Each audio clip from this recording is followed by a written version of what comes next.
నేను మానవ వికాస వేదిక అంటే మనిషి వికసించాలి, మనసు వికసించాలి, ఆలోచనలు వికసించాలని సూచిస్తూ ఏర్పాటు చేయబడిన సంస్థలో నేను తెలంగాణ రాష్ట్ర అధ్యక్షుడిగా ఉన్నాను. సామాజికంగా చూస్తే మనిషి వైజ్ఞానిక అలా ఎదగబట్టి ఈ స్టేజ్ లో మనం ఇవన్నీ నిర్మించుకొని ఇలా మీటింగ్ పెట్టుకోవడం, నాలెడ్జ్ ప్రకృతిని స్టడీ చేయడం జరుగుతున్నారు. అలాంటి మనిషి వడ్డిల్లాలి అని చెప్పే సార్. ఫిలాసఫీ అనేది అన్ని సబ్జెక్టుల కంటే మొట్టమొదటి. మనం మీరు తెలుగు తీసుకోండి, ఇంగ్లీష్ తీసుకోండి, లిటరేచర్ తీసుకోండి, సైన్స్, సోషల్ స్టడీస్, ఇంకే సబ్జెక్ట్ అని తీసుకోండి, అన్నిటికంటే ఫిలాసఫీ ప్రధానమైనది. ఫిలాసఫీ అంటే ఏంటి? మనసు ద్వారా ఆలోచించేది. తత్వము, మనస్తత్వం, తత్వము నుంచి ఆలోచించేది ఫిలాసఫీ. మనిషి ఆటవిక జీవి నుంచి ఆధునిక జీవిగా వెళ్తున్న క్రమంలో మనిషి ఏం చేశాడు? ఎలా ఆధునిక యుగంలోకి వచ్చాడు? ఆలోచన ద్వారా వచ్చాడు. ఉదయం లేవగానే సూర్యుడు ఎలాగ ఎందుకు అక్కడ ఎర్రటి బింబం వస్తుంది, సాయంత్రం కానీ ఎర్రటి బింబం వస్తుంది, మధ్యలో తెలుపు వస్తుంది. ఇది ఎటు పోతుంది, ఎటు వస్తుంది?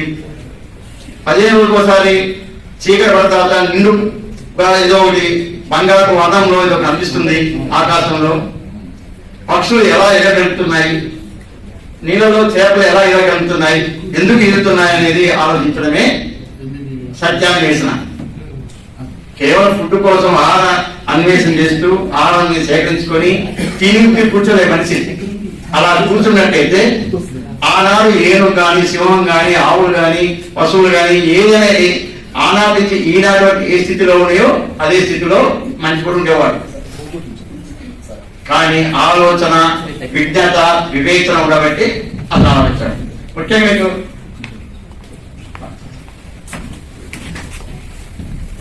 అలా సత్యాన్వేషణలో భాగమేనే చివరికి మనం ఫిలాసఫీ అంటున్నాం. ఈ ఫిలాసఫీ అనేది ప్రధానంగా సోక్రటీస్ నుంచి, జనరల్గా మనం సోక్రటీస్ నుంచి ఇవాళ ఎంఎన్ రాయ్, చిట్టు కృష్ణమూర్తి వరకు మనం చదువుతుంటాం. కానీ సోక్రటీస్ కంటే ముందే ఉంది ఫిలాసఫీ. ఫిలాసఫీ అనేది రకరకాలు చెప్పారు. మీకు బ్రీఫ్గా ఒక నిమిషంలో మీకు ముగిస్తాను. మనిషి వైజ్ఞానిక జీవి. ఈ జీవితంలో మనకి ప్రధానమైనవి సినిమాలు చెప్పినట్టుగా తింటున్నామా, పడుకుంటున్నామా, లేస్తున్నామా, తిరిగి వస్తున్నామా, మళ్ళా తింటున్నామా కాదు జీవితం అంటే. అదొక జీవితం కాదు, అది పశుతుల్యమైన జీవితం అంటే.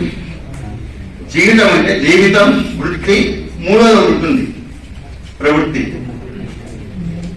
ఆ ప్రవృత్తి కోసమే మేము వచ్చి చెప్పేది. ఇవాళ సంవత్సరాలు చెప్పేది మీ సబ్జెక్ట్ కూడా ఉండొచ్చు.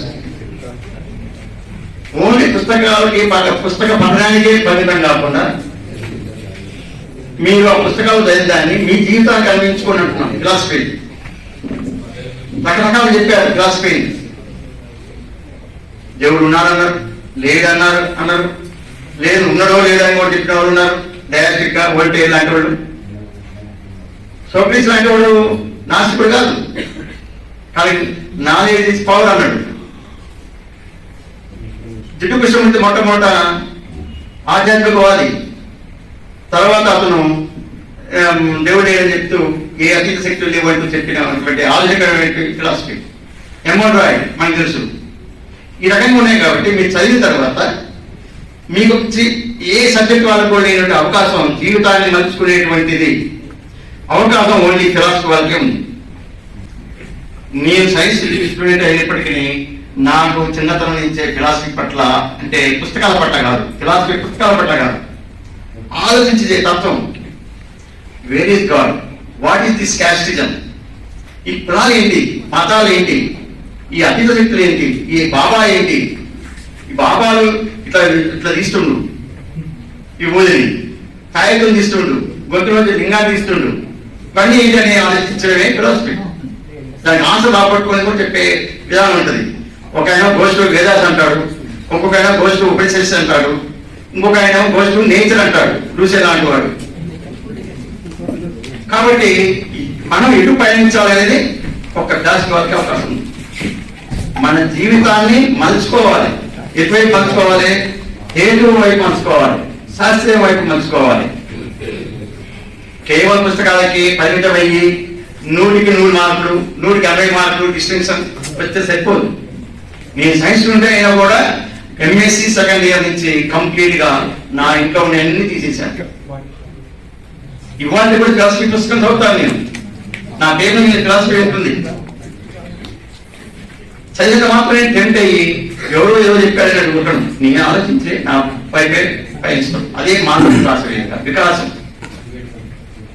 అందులో ముఖ్యంగా మేము తెలుసుకునేది వికాసంలో కులం లేదు, మతం లేదు, స్త్రీ సాధికారత, స్త్రీ పురుషులు మధ్య భేదాలు ఉండకూడదు, వివక్షత ఉండకూడదు, డిస్క్రిమినేషన్, ప్రాంతీయ భేదాలు ఉండకూడదు, సోషల్ వాల్యూస్ ఉండాలి. ఇవన్నీ ఎక్కడ ఏ బుక్ చెప్తారు చెప్పండి? Only philosophy. ఫిలాసఫీకి నువ్వు ఫిలాసఫీ స్టూడెంట్ అయి ఉండాల్సిన అవసరం లేదు వాస్తవానికి. అసలు చదువు రాని వాళ్ళు కూడా చాలా మంది ఫిలాసఫీలు ఉన్నారు మన చరిత్ర చూస్తే. నీ మనసుని ప్రపంచంలోకి నడిపిస్తే ఫిలాసఫీ వస్తుంది. ఇది ఇంకో సబ్జెక్ట్ లో అవకాశం లేదు. కాబట్టి మిమ్మల్ని కోరేది ఏంటంటే ఫిలాసఫీ చదువుతున్నందుకు యాక్చువల్గా నేను ఫిలాసఫీ కూడా చదవాలనుకున్నాను డిస్టెన్షన్ కోర్సులో. అంత అవసరం అనిపించింది. అంటే నాకు డాక్టరేట్ కావాలనుకుంటే మనం చదవాలి. నాకు అక్కర్లేదు డాక్టరేట్ కూడా. అది లేకుండా సబ్జెక్ట్ అవుతుంది మీరు చదివాం ఫిలాసఫీ మొత్తం. ఈ ఎవరైనా మిమ్మల్ని ఏముందా మరి దేవుడు లేదంటున్నావు, కులం వద్దంటున్నావు, స్త్రీ పురుష ఈక్వాలిటీ కావాలంటున్నావు, మరి ఏమున్నాయంటే మీరు ఒకటే గుర్తుపెట్టుకోండి, ట్రినిటీ, త్రిత్వం, మూడే. నా ఫిలాసఫీ అప్పుడు కూడా రాస్తున్నాను. ఇప్పుడు ఒక 200 పేజీలు పైన అయింది. ఇంకొక 100 పేజీలు, ఇంకో 200 పేజీలు రాసి తర్వాత బయటికి రిలీజ్ చేస్తాం. మూడే ఉన్నాయి. మీరు ఫిలాసఫీ కాబట్టి ఇది కరెక్టా కాదని అర్థం చేసుకోండి. ప్రకృతి ఉంది, యూనివర్స్. యూనివర్స్ అంటే ఏంది? ఈ రోజున ఏదైతే, ఈ నిమిషంలో, ఈ సెకండ్లో, ఈ క్షణంలో ఏదైతే ఉందో అదే యూనివర్స్. ఏదైతే ఉందో అదే యూనివర్స్. నెంబర్ 2, యూనివర్స్ నుంచి వచ్చిన వాడు మనిషి. యూనివర్స్ లో ఒక భాగం మనిషి.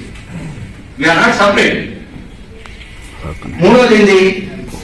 యూనివర్స్ లో భాగం అంటే మనిషి క్రియేట్ తను తయారు చేసుకుంటూ తన మనుగడ సాగించాలి. తన జీవితాన్ని ఒంటరిగా సాగించలేము కాబట్టి మూడోది సమాజం. ఆ సమాజం అభివృద్ధి కోసం, పురోగతి కోసం కొన్ని వ్యవస్థలు తయారు చేస్తున్నాం, ఇన్స్టిట్యూషన్స్. అవి వాటిని మనం ప్రోగ్రెస్ చూసుకోవాలి తప్ప ఇవాళ రాజకీయాలు ఉన్నట్టుగా మనం పోకూడదు. దీన్ని సవ్య మార్గంలో పెట్టే మార్గం చేయగలిగేది ఒక ఫిలాసఫీ వాళ్ళకి ఉందని. మీ జీవితాన్ని కేవలం చదువు ప్లస్ ఉద్యోగం కోసం వాళ్ళు ఇచ్చకండి, అవి అవే.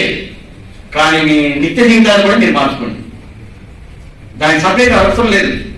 నేను గవర్నమెంట్ ఆఫీసర్, స్టేట్ లెవెల్ ఆఫీసర్గా క్లియర్ అయ్యాను, చేశాను. కానీ అదే నా జీవిత విధానం, లైఫ్ స్టైల్. ఆ లైఫ్ స్టైల్ నాకు అనిపించింది ఫిలాసఫీ చదవడంలో వచ్చింది, ఫిలాసఫీ స్టడీ చేయడం వల్ల వచ్చింది. కానీ నేను కాలేజీ పోకర్లేదు, నాకు అక్షర జ్ఞానం ఉంది కాబట్టి. మీరు ఫిలాసఫీ వాళ్ళకి ఇది ఒక మీకు వరం, అది చదవడం. రేపు ఉద్యోగం ఏదైతే చేయండి, మీరు డిఎస్పీ కావచ్చు, ఐఏఎస్ ఆఫీసర్ కావచ్చు, ఇంకేదో కావచ్చు, కానీ జీవన విధానం మాత్రం హేతుబద్ధంగా ఉండాలి, హేతువాదంగా ఉండాలని కోరుతూ, దాన్ని కోరుతూ మా మానవ వికాస వేదిక తరఫున మేము ఒక పత్రిక ప్రతి నెల మాస పత్రిక తీస్తున్నాం. ఆ పత్రిక పేరు స్వేచ్ఛాలోచన. పేరు కూడా చూడండి, స్వేచ్ఛగా ఆలోచించండి. You think freely and take decision and your own. మీకు ఎవరు గురువు లేదు, మీరు నోటీస్ ఫైన్, మీకు మీరే గురువు.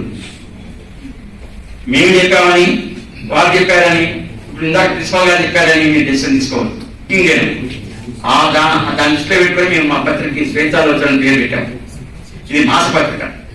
దీంట్లో ఇందాక నేను చెప్పాను కదా, కుల రహిత సమాజం కావాలి, మత రహిత సమాజం కావాలి, మానవ విలువ కలిగిన సమాజం కావాలి, సహకార ఆర్థిక విధానం కావాలి.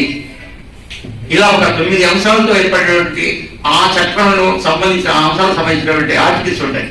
ఒక్కోసారి వీటిలో ఉన్నటువంటి ఆర్టికల్స్ పొలిటికల్ సైన్స్ వాళ్ళకి, ఫిలాసఫీ వాళ్ళకి, సైకాలజీ వాళ్ళకి, ముగ్గురికి కూడా కనపడుతుంది. ఇందులో కొన్ని ఆలోచిస్తుంది ఒక్కోసారి. కాబట్టి మీరు ఫ్రీగా ఆలోచించండి, సార్ చెప్పేది వినండి, ఏమైనా ప్రశ్నలు ఉంటే చివరిలో అడగండి. మీరు సార్ చెప్పింది నిజమా కాదా, అవునా కాదా, ఇది మన జీవితానికి అప్లై అవుతుందా లేదా అని చెప్పి ఆలోచించి మీకు టేక్ యువర్ డిసిషన్. ఎవరైనా ఇంట్రెస్ట్ ఉన్న వాళ్ళు స్వేచ్ఛాలోచన పత్రికకి చందాగండి. మీరు తెప్పించుకుంటే మీ పుస్తకాలే చదివే వృత్తే దీనిదే అనేది చెప్తూ